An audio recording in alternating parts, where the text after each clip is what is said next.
I had been a home brewer for a while and had pretty good success with that.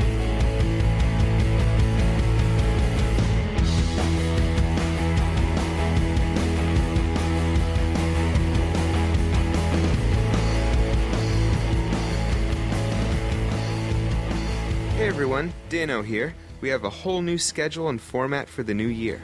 Every other Friday, I'll be hosting a brief brewery bio show, while Amanda still brings you the regular hour-long show the other weeks. Grab a seat, crack open a beer, and let's get to know the people that make the beer we love.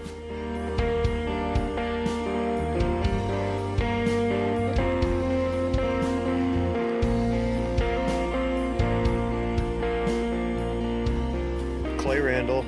I'm the head brewer for Marsh Island Brewing in Orono, Maine. Clay, thank you for taking the time to meet with us at Great Beer Adventure and give our listeners a personal take on Marsh Island Brewing. Just as archaeologists study the art of past cultures to better understand them, I'd like to know the beer behind the brewer.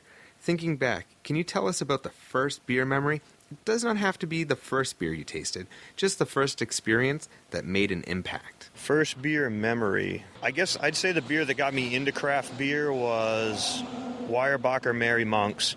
Is a Belgian Tripel. It's high alcohol, so it appeals to younger kids that are just getting into beer, and the flavor is, it's got a lot of banana, and it's a Belgian, so it's just a real good beer, and that's what got me into craft beer, I would say.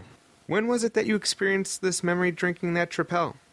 First time I tried it, I was over 21. It was probably 5 years ago or so, and it was just like, whoa, this is so much better than what most people are drinking all the time with the commercial stuff. Wow, just 5 years ago and now you're a head brewer?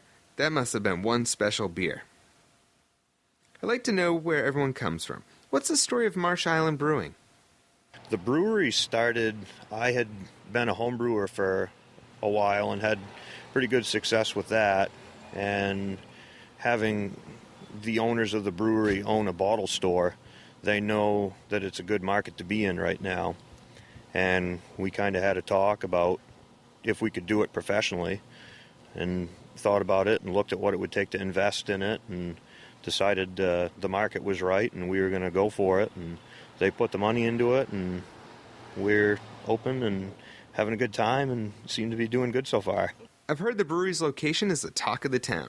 Tell our listeners about where we're standing. The location of the brewery, everybody's favorite subject, is attached to a garage. We don't brew in the garage, it's just in the same building. You can get to it from the brewery if you had to. Of all the beers Marsh Island brews, you must have a favorite. Can you tell us which one?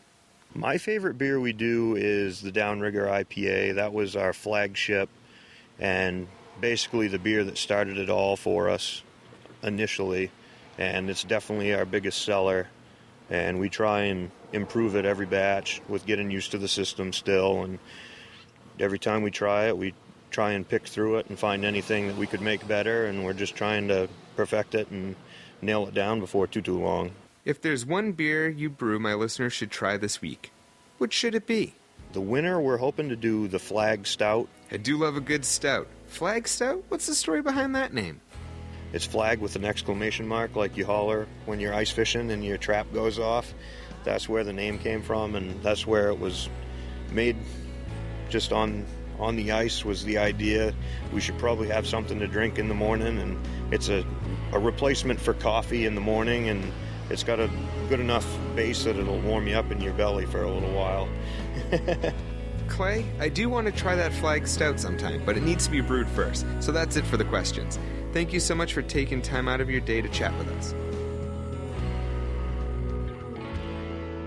That's it for our brief brewery bio show with Marsh Island Brewing. Send me an email at dano@greatbeeradventure.com to let us know what you think of these new short shows every other week.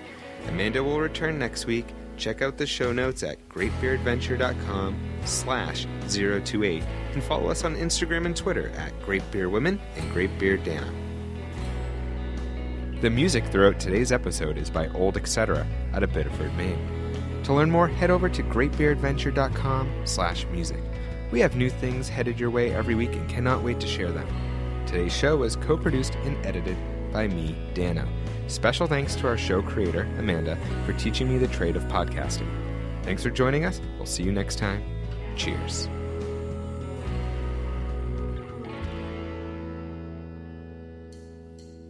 Want to know more? Be sure to find us on Instagram at Great Beer Women. If you haven't done so already, be sure to head over to greatbeeradventure.com/subscribe to subscribe. That way, you'll be the first to know when a new episode goes live. Also, don't forget to tell your friends about us. A small party is fun, but a huge party is extraordinary.